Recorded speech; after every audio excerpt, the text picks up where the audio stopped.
Hello students, આજે આપણે chapter number 6 શરૂ કરવા જઈ રહ્યા છીએ. ચેપ્ટર નંબર 6 જેનું નામ છે વિકલિતના ઉપયોગો.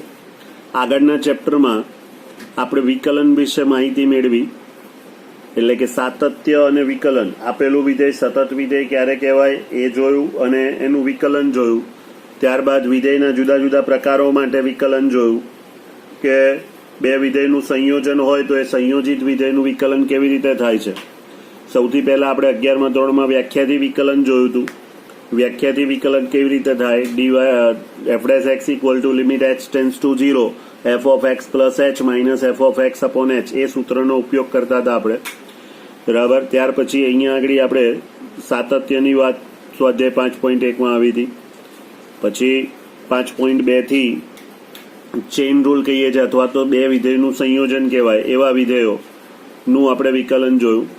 ત્યારબાદ ગુણ વિધેયનું વિકલન જોયું, ત્રિકોણમિતીય પ્રતિવિધેયોનું વિકલન જોયું, ઘાતાંકીય અને લઘુગણકીય વિધેયોનું વિકલન જોયું, બરાબર. પ્રચલ વિધેયનું વિકલન જોયું, દ્વિતીય કક્ષાના વિકલિતો વિશે માહિતી મેળવી, મધ્યકમાન અને રોલનું પ્રમેય જોયું, બરાબર. તો આ બધા જે વિધેયોના જુદા જુદા પ્રકાર હતા એનું વિકલન આપણે જોઈ લીધું. હવે એનો ઉપયોગ જોવાનો છે. હવે એની એક્ઝેક્ટ એપ્લિકેશન જેવી રીતે એને આપણે કઈ રીતે ઉપયોગમાં લઈએ, વિકલનનો ઉપયોગ કરવો હોય તો કેવી રીતે થાય, એ વસ્તુ અહીંયા આગળ આપણે જોવાની છે.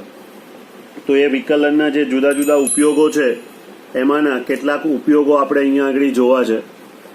એ ઉપયોગોમાંથી પહેલો ઉપયોગ છે રાશિમાં થતા ફેરફારના દર તરીકે.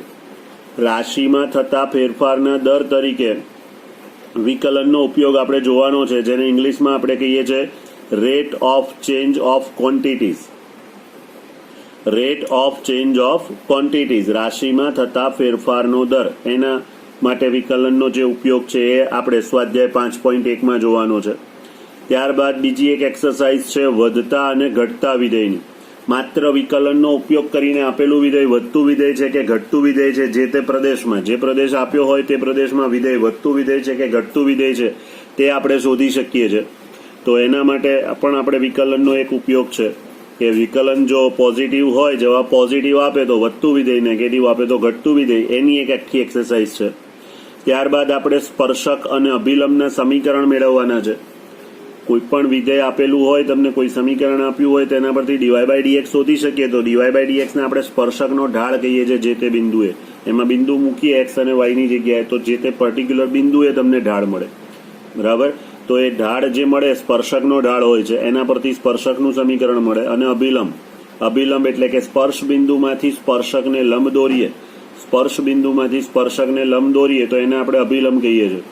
અહીંયા મારી પાસે આ એક વક્ર છે, તો એ વક્ર ઉપર આને હું સ્પર્શક કહીશ, કે જે આપેલ વક્રને એક બિંદુમાંથી સ્પર્શીને જાય છે, એક બિંદુમાં છેદીને જાય છે, તો એને આપણે સ્પર્શક કહીશું, બરાબર. અને dy/dx એટલે એક આ સ્પર્શકની જે રેખા છે એનો ઢાળ આપે છે. અને અભિલંબ એટલે આ સ્પર્શ બિંદુમાંથી વક્રને લંબ, આ સ્પર્શ બિંદુમાં સ્પર્શકને લંબ લઈએ તો એને આપણે અભિલંબ કહીએ છીએ. શું કહીએ છીએ? અભિલંબ. એટલે એ સ્પર્શક અને અભિલંબના સમીકરણો મેળવવાની વાત છે, તો એમાં વિકલનનો ઉપયોગ કરી શકાય છે. ત્યારબાદ વિકલનનો ચોથો ઉપયોગ આસન્ન મૂલ્ય શોધવું. આસન્ન મૂલ્ય એટલે કે ઇંગ્લિશમાં એને કહીએ છીએ એપ્રોક્સિમેટ વેલ્યુ. એપ્રોક્સિમેશન એટલે કે એપ્રોક્સિમેટ વેલ્યુ શોધવી છે. જેમ કે આપણને 25નું વર્ગમૂળ ખબર છે, તો એ 25ના વર્ગમૂળનો ઉપયોગ કરીને 26નું કે 24નું કે 25.5નું કે 24.5નું વર્ગમૂળ શોધવું હોય તો કેવી રીતે શોધી શકાય, એના માટે આપણે વિકલનનો ઉપયોગ કરીએ છીએ. અને ત્યારબાદ છેલ્લું મહત્તમ અને ન્યૂનતમ મૂલ્ય. આપેલ કોઈ પણ વિધેય છે તેનું આપેલ પ્રદેશમાં મહત્તમ કે ન્યૂનતમ મૂલ્ય, એટલે એમાં સ્થાનીય મહત્તમ અને સ્થાનીય ન્યૂનતમ પણ આવશે, અને વૈશ્વિક મહત્તમ ને વૈશ્વિક ન્યૂનતમ પણ આવશે, જેને ઇંગ્લિશમાં આપણે કહીએ છીએ મેક્સિમા એન્ડ મિનિમા. એટલે કે મેક્સિમમ અને મિનિમમ વેલ્યુ ફાઇન્ડ કરવાની છે, બરાબર. તો આપણે આ જે 5 ઉપયોગ છે તો એની 5 એક્સરસાઇઝ કરવાની છે. અને સ્વાધ્યાય 6, ઓકે, એટલે 6.1 થી 6.5 અને સ્વાધ્યાય 6 દરેકનો એક દરેક ઉપયોગની એક એક્સરસાઇઝ આપણે કરવાની છે. અને આ ચેપ્ટર ટોટલ 8 માર્કનું પૂછાશે, બરાબર. પહેલા MCQ હતું, હવે MCQ નીકળી ગયા છે, એટલે MCQની આશા નહીં રાખવાની. VSQ અને 2 માર્ક 3 માર્કના દાખલા, એમાં ટોટલ 8 માર્કનું ચેપ્ટર પૂછાય છે એટલે અગત્યનું કહેવાય. ચેપ્ટર નંબર 5 પણ 8 માર્કનું પૂછાય છે અને ચેપ્ટર નંબર 6 પણ 8 માર્કનું પૂછાય છે. બરાબર, એટલે આ અગત્યનો ટોપિક કહેવાય. તો હવે આપણે જઈએ, આગળ વધીએ પહેલા ટોપિક તરીકે. પહેલો ટોપિક શું છે? રાશિમાં થતા ફેરફારનો દર. રાશિમાં થતા ફેરફારનો દર તરીકે આપણે વિકલનનો ઉપયોગ જોવો છે. તો પહેલો ટોપિક રાશિમાં થતા ફેરફારના દર તરીકે એટલે rate of change of quantities. તો જ્યારે કોઈ એક રાશિ વાયમાં અન્ય રાશિ એક્સની સાપેક્ષે ફેરફાર થાય, જ્યારે કોઈ એક રાશિ વાયમાં અન્ય રાશિ એક્સની સાપેક્ષ ફેરફાર થાય ત્યારે વાય ઇક્વલ ટુ એફએક્સ માટે ડીવાય બાય ડીએક્સ એટલે કે વાયમાં થતો ફેરફાર કોની સાપેક્ષે? એક્સની સાપેક્ષે, અથવા એફ ડેશ એક્સ એ વાયમાં એક્સની સાપેક્ષે થતા ફેરફારનો દર દર્શાવે છે. અને DY by dx at x equal to 0, dy by dx at x equal to 0 અથવા તો એફ ડેશ એક્સ 0 એ એક્સ ઇક્વલ ટુ x0 આગળ વાયમાં એક્સની સાપેક્ષ થતા ફેરફારનો દર સૂચવે છે. એટલે કે વાયમાં ફેરફાર કોની સાપેક્ષે? એક્સની સાપેક્ષે, તો એને કહીશું ડીવાય બાય ડીએક્સ. ઝેડમાં ફેરફાર કોની સાપેક્ષે? વાયની, તો ડીઝેડ બાય ડીવાય. ઓકે, એટલે જેની સાપેક્ષે ફેરફાર થાય છે એના વિશે વિકલન કરવાની વાત છે. જેની સાપેક્ષે ફેરફાર થાય છે એના વિશે વિકલન કરવાની વાત છે. તો હવે એમાં જ આગળ અંતર એસમાં સમય ટીની સાપેક્ષ થતા ફેરફારનો દર, તો એનો વિકલ્પ ડીએસ બાય ડીટી, જે શું દર્શાવે છે? વેગ દર્શાવે છે. બરાબર, એટલે એસમાં સમય ટીની સાપેક્ષ થતા ફેરફારનો દર એટલે ડીએસ બાય ડીટી. અને ટીમાં એસની સાપેક્ષ થતા ફેરફારના દરની વાત હોય તો ડીટી બાય ડીએસ લેવાશે. ટૂંકમાં જેની સાપેક્ષ આપણે ફેરફાર કરવાનો છે એના વિશે વિકલન કરવાની વાત છે. ઓકે, જો કોઈ બે ચલ એક્સ અને વાયમાં અન્ય ચલ ટીની સાપેક્ષ થતો ફેરફાર, એટલે કે જો X equal to F of T અને Y equal to G of T આપેલ હોય તો ડીએક્સ બાય ડીટી અને ડીવાય બાય ડીટી શોધીશું. ત્યારબાદ DY by DX equal to મળે DY by DT upon DX by DT. DY by DT upon DX by DT આ રીતે મેળવી શકાય છે. ઓકે, તો હવે આ જે ફેરફારની વાત છે એ ફેરફારની વાતમાં આગળ વધીએ કે જો વાય વધે તેમ એક્સ વધે, વાય વધે તેમ એક્સ પણ વધે, તો ડીવાય બાય ડીએક્સ કેવો મળે? ધન. વાય વધે તેમ એક્સ પણ વધે તો ડીવાય બાય ડીએક્સ કેવો મળે? ધન. એટલે કે જે ફેરફાર થાય છે એ ધન દિશામાં થાય છે, વધારો થઈ રહ્યો છે.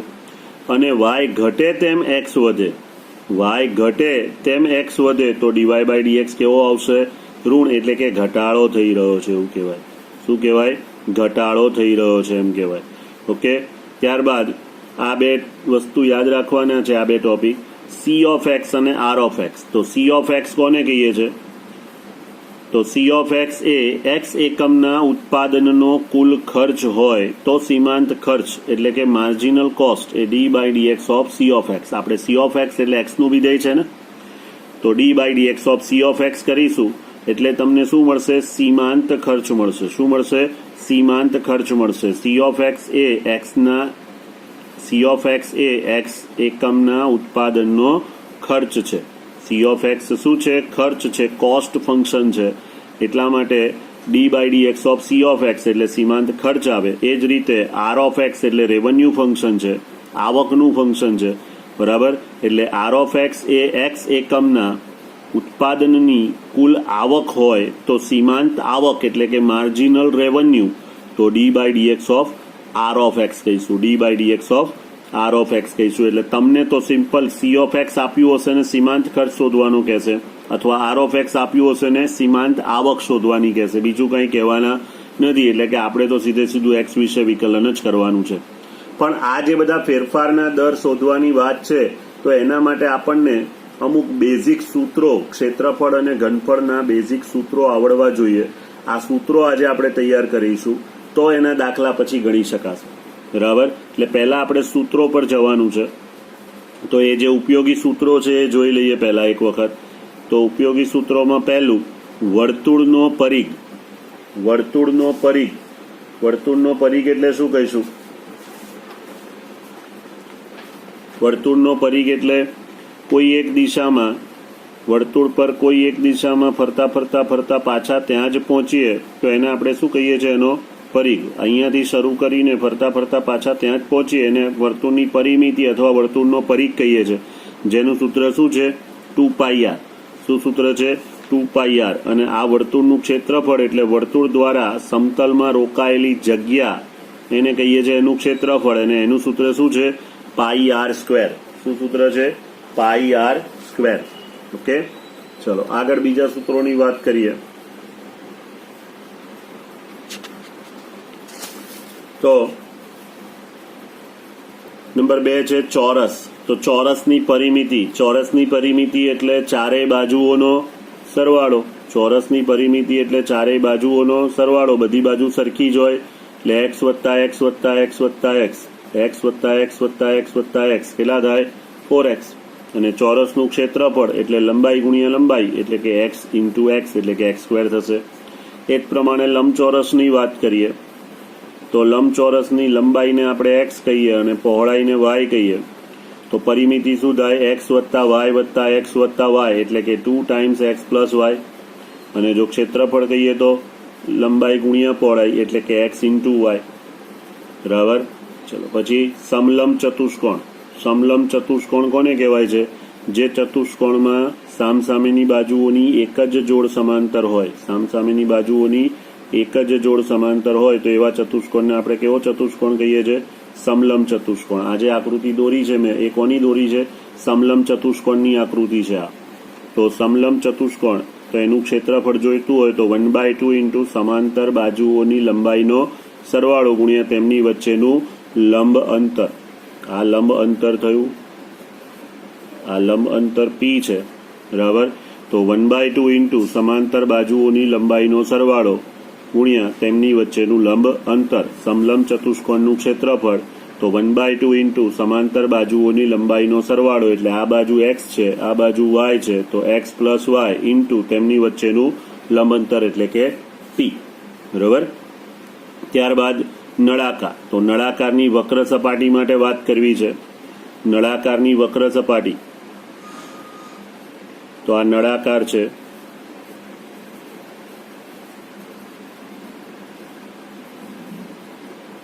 એની વક્ર સપાટી એટલે આ સપાટીની વાત કરી રહ્યો છું. બરાબર. તો વક્ર સપાટી એટલે આ વર્તુળ પડે અને એને ગુણ્યા ઊંચાઈ. વર્તુળ અને એને ગુણ્યા ઊંચાઈ. વર્તુળનો પરિઘ એટલે 2πr, એને ગુણ્યા ઊંચાઈ એટલે h. તો વર્તુળની વક્ર સપાટીનું ક્ષેત્રફળ એટલે 2πr ઇન્ટુ h, 2πrh. બરોબર. નળાકારની કુલ સપાટીનું ક્ષેત્રફળ. કુલ સપાટી એટલે વક્ર સપાટી તો છે 2πrh પ્લસ તળિયું અને છત.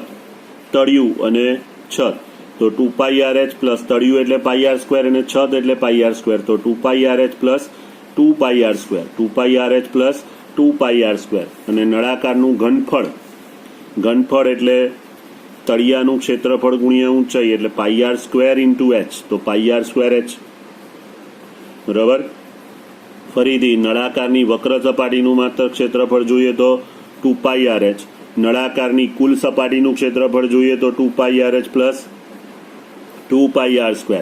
હા, ખુલ્લા નળાકારની વાત કરે તો ખુલ્લો નળાકાર એટલે એક સાઈડથી પેક છે, ઉપરથી પેક નથી, તો 2πrh પ્લસ πr² આવશે.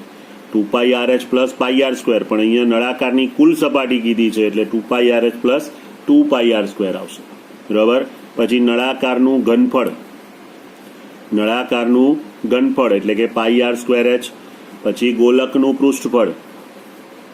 ગોલકનું પૃષ્ઠફળ. ગોલક કેવો હોય તો કે વર્તુળને 3 ડાયમેન્શનમાં લઈ જઈએ તો એને આપણે ગોલક કહીએ છીએ. વર્તુળને 3 ડાયમેન્શનમાં લઈ જાઓ તો એને શું કહેવાય? ગોલક. બરાબર. તો એ ગોલકનું પૃષ્ઠફળ એટલે બધી જ બાજુથી વર્તુળાકાર છે એટલે 4πr² સૂત્ર આવશે એનું. ગોલકનું પૃષ્ઠફળ તો 4πr². અને ગોલકનું ઘનફળ તો 4/3πr³. ગોલકનું પૃષ્ઠફળ તો 4πr². અને ગોલકનું ઘનફળ તો 4/3πr³. પછી શંકુ. શંકુ. શંકુ આ પ્રમાણે શંકુ દોરાશે, બરાબર. શંકુની આ ત્રાસી ઊંચાઈ L થાય, આ શંકુની ઊંચાઈ H થાય અને અહીંયા આવશે ત્રિજ્યા R, બરાબર છે. તો શંકુનું ઘનફળ, તો એક નળાકારનું ઘનફળ બરાબર 3 સેમ ઊંચાઈ અને સેમ ત્રિજ્યાવાળા 3 શંકુનું ઘનફળ. તો એક નળાકારના ઘનફળનું સૂત્ર કેટલું છે? πr²h. તો એમાં 3 શંકુ બને, સેમ ઊંચાઈ સેમ ત્રિજ્યા, સેમ ઊંચાઈ અને સેમ ત્રિજ્યાવાળા 3 શંકુ બને. તો એક શંકુનું ઘનફળ કેટલું થાય? 1/3 πr²h. નળાકારનું ઘનફળ πr²h, તો એક શંકુનું ઘનફળ કેટલું થાય? 1/3 πr²h. શંકુની વક્ર સપાટી એટલે જે આ ત્રાસી ઊંચાઈ L લીધી છે એ સપાટીની વાત છે. તો વક્ર સપાટીનું ક્ષેત્રફળ એટલે કે πr ×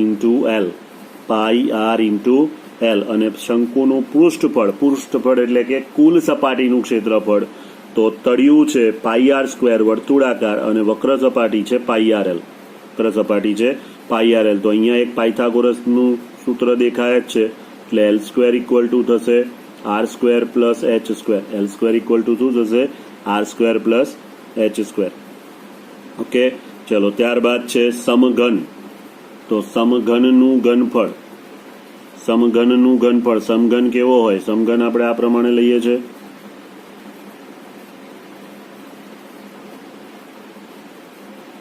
બરાબર. તો સમઘનની બધી જ બાજુઓ સમાન હોય, એટલે આ બાજુ x છે, આ પણ x થશે, આ પણ x થશે. એટલે ઊંચાઈ, પહોળાઈ અને લંબાઈ, ત્રણેય x છે. તો ઘનફળ જોઈએ તો લંબાઈ ગુણ્યા પહોળાઈ ગુણ્યા ઊંચાઈ એટલે x², અને કુલ સપાટી તો એક પૃષ્ઠફળ એટલે એક બાજુનું ક્ષેત્રફળ કેટલું થાય? લંબાઈ ગુણ્યા લંબાઈ એટલે x². એવી 6 બાજુ છે એટલે શું આવશે? 6x², બરાબર. એટલે સમઘનનું પૃષ્ઠફળ એટલે કે કુલ સપાટીનું ક્ષેત્રફળ થાય 6x², અને સમઘનનું ઘનફળ થશે x³. એ જ રીતે જૂનું ને જાણીતું સૂત્ર, સમબાજુ ત્રિકોણનું ક્ષેત્રફળ √3/4a² એટલે કે બાજુનો સ્ક્વેર. √3/4 બાજુનો સ્ક્વેર, √3/4 × બાજુ x હોય તો x નો સ્ક્વેર, a હોય તો a નો સ્ક્વેર, બરાબર. ચલો પછી સમાંતર બાજુ ચતુષ્ફલકનું ઘનફળ. ચતુષ્ફલક એટલે એને પેરેલલો પાઇપ કહીએ છીએ આપણે. લંબચોરસ પાઇપ હોય કોઈ પણ, તો એને આપણે સમાંતર આ પ્રમાણે લઈએ છીએ, બરાબર. આ પ્રમાણે પાઇપ ચાલે રાખે તો એને લંબાઈ, પહોળાઈ અને આ ઊંચાઈ એટલે એની લંબાઈ થશે. તો સમાંતર બાજુ ચતુષ્ફલકનું ઘનફળ એટલે xy × z, અને સમાંતર બાજુ ચતુષ્ફલકની સપાટીનું ક્ષેત્રફળ તો આ પ્રમાણે આમાં બી x, y અને z 3 છે ને, તો xy + yz + xz, અને એવા કેટલા? 2, કેમ કે ટોટલ 6 સપાટી હોય. એટલે એક સપાટી લંબાઈ પહોળાઈ છે તો xy, પહોળાઈ ઊંચાઈ હોય તો yz, લંબાઈ ઊંચાઈ હોય તો xz, અને એવી 2 સપાટી છે એટલે એને ગુણ્યા કર્યા 2. ઓકે, તો આ હતા અગત્યના સૂત્રો જેને તમારે તૈયાર કરવાના છે. આજે વધારે નહીં, 1-2 દાખલા જોઈએ છે, તો કેવા દાખલા છે એ પણ ખબર પડે, બરાબર. વધુ તો આવતા અંકે જ જોઈશું, 1-2 દાખલા જોઈએ એટલે ખબર પડે. સ્વાધ્યાય 6.1 શું કહે છે? જ્યારે પહેલો દાખલો છે a એટલે કે r = 3 સેન્ટીમીટર તથા r = 4 સેન્ટીમીટર હોય ત્યારે વર્તુળના ક્ષેત્રફળમાં તેની ત્રિજ્યા r ને સાપેક્ષ થતા ફેરફારનો દર શોધો. તો ત્રિજ્યા r વાળા વર્તુળનું ક્ષેત્રફળ શું લઈએ છે? πr². સૂત્ર જોઈ લીધું, πr². તો હવે ત્રિજ્યાની સાપેક્ષ ફેરફાર શોધવાનો છે ને, તો ત્રિજ્યાની સાપેક્ષ વિકલન કરો એટલે dA/dr શોધવું પડે. dA/dr તો પાઈ તો અચળ છે, r² નું વિકલન થશે 2r, એટલે 2πr થઈ ગયું dA/dr. હવે પહેલા કીધું છે કે r બરાબર 3 સેમી હોય, તો r બરાબર 3 સેમી લઈએ તો dA/dr at r = 3, તો અહીંયા r બરાબર 3 મૂકી દો, તો 2π × 3 એટલે 6π cm²/સેમી. ક્ષેત્રફળ છે એટલે સેન્ટીમીટર², અને નીચે ત્રિજ્યા છે એટલે સેન્ટીમીટર +/સેન્ટીમીટર.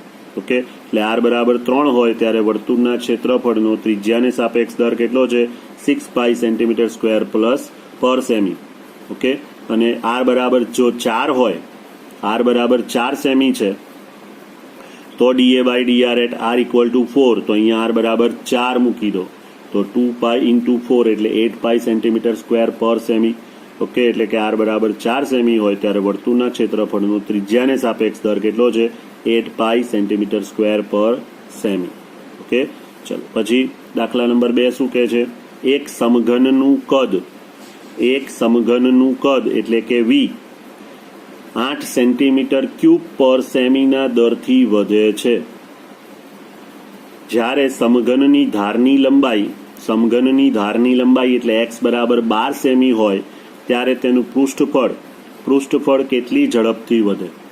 તો આપેલી માહિતી શું છે? ધારો કે t સમયે સમઘનનું કદ v, પૃષ્ઠફળ s અને ધારની લંબાઈ કેટલી લીધી છે? s. તો ઘનફળનું સૂત્ર શું છે? x3. સમઘનનું ઘનફળ એટલે લંબાઈ ગુણ્યા લંબાઈ છેલ્લે જોયું x3, અને પૃષ્ઠફળ એટલે 6x², 6 બાજુઓ હોય. ઓકે, તો હવે તમને આપેલું છે dv/dt સેન્ટીમીટર ક્યુબ પર સેકન્ડ, 8 સેન્ટીમીટર ક્યુબ પર સેકન્ડ એટલે dv/dt બરાબર 8 સેન્ટીમીટર ક્યુબ પર સેકન્ડ આપેલું છે. તો હવે આપણે શું કરીશું? તો કે પહેલા આપેલી માહિતી પરથી જ વધાય ને આગળ. તો v બરાબર છે x3, તો dv/dt આપેલું છે તો શોધી કાઢો dv/dt. તો dv/dt ઇક્વલ ટુ શું થાય? x3 નું વિકલન 3x² અને t વિશે વિકલન કરવાનું છે એટલે dx/dt. x3 નું વિકલન 3x² અને t વિશે વિકલન કરવાનું છે એટલે dx/dt. હવે dv/dt 8 આપ્યા છે, 3x² ઇન્ટુ dx/dt થયું. ઓકે, તો dx/dt કેટલા મળ્યા? આ 3x² ક્યાં જશે? છેદમાં જાય ને, એટલે 8/3x² થઈ ગયું. તો dx/dt મળી ગયું છે આપણને. ઓકે, હવે આપણે જોઈએ છે શું? તો કે ds/dt. પૃષ્ઠફળ કેટલી ઝડપથી વધે છે એવું શોધવું છે ને. તો ds/dt માટે s કેટલો છે? 6x². અહીંયા s નું સૂત્ર છે આપણી પાસે, s કેટલો છે? 6x². તો અહીંયા 6x², તો ds/dt શોધવાનું બરાબર d/dt ઓફ 6x². તો 6 તો અચળ છે, x² નું થાય 2x એટલે કે 12x થયા ઇન્ટુ dx/dt. dx/dt નું કિંમત છે આપણી પાસે 8/3x², મૂકી દીધી કિંમત 8/3x². હા, તો અહીંયા આગળ 3 ગુણ્યા 4 એટલે 12, તો 4 × 32. ઓકે, 32/x એવું થશે, પણ આ 12x પાછું છેદમાં લઈ જવાનું. ઓકે, એટલે ds/dt 32/x. x ની કિંમત કેટલી મૂકવાની છે? x ની કિંમત કેટલી મૂકવાની છે? 12. બરાબર, તો 32/12 એટલે 8/3. ફરીથી એક વખત સમજજો બરાબર. તમારી પાસે dx/dt નું મૂલ્ય આવી ગયું છે, dx/dt બરાબર 8/3x². તો હવે s બરાબર શું છે? 6x². s બરાબર શું છે? 6x². તો ds/dt શોધવાનું એટલે 6 અચળ છે, x² નું વિકલન થાય 2x ઇન્ટુ dx/dt. ઓકે, એટલે 6 ગુણ્યા 2x, 6 ઇન્ટુ છે dx/dt નું સૂત્ર. dx/dt નું મૂલ્ય કેટલું છે? 8/3x². તો અહીંયા આગળ 3 વડે ભાગ ચલાવો તો 3 ચોક 12 એટલે 4 × 32. x/x² એટલે છેદમાં x આવે એટલે 32/x છે. પણ x ની કિંમત આપણને કેટલી આપી છે? 12 સેન્ટીમીટર. તો 32/12 4 વડે ભાગાકાર કરી નાખો એટલે 8/3 સેન્ટીમીટર સ્ક્વેર પર સેકન્ડ. તો પૃષ્ઠફળ કેટલી ઝડપથી વધે છે? 8/3 સેન્ટીમીટર સ્ક્વેર પર સેકન્ડની ઝડપથી પૃષ્ઠફળ વધે છે. ઓકે, તો આ રીતે દાખલા ગણીશું, વધુ આવતા અંકે જોઈશું, પણ આ જે બધાએ સૂત્રો તૈયાર કરી નાખવાના છે કમ્પલસરી. ઓકે.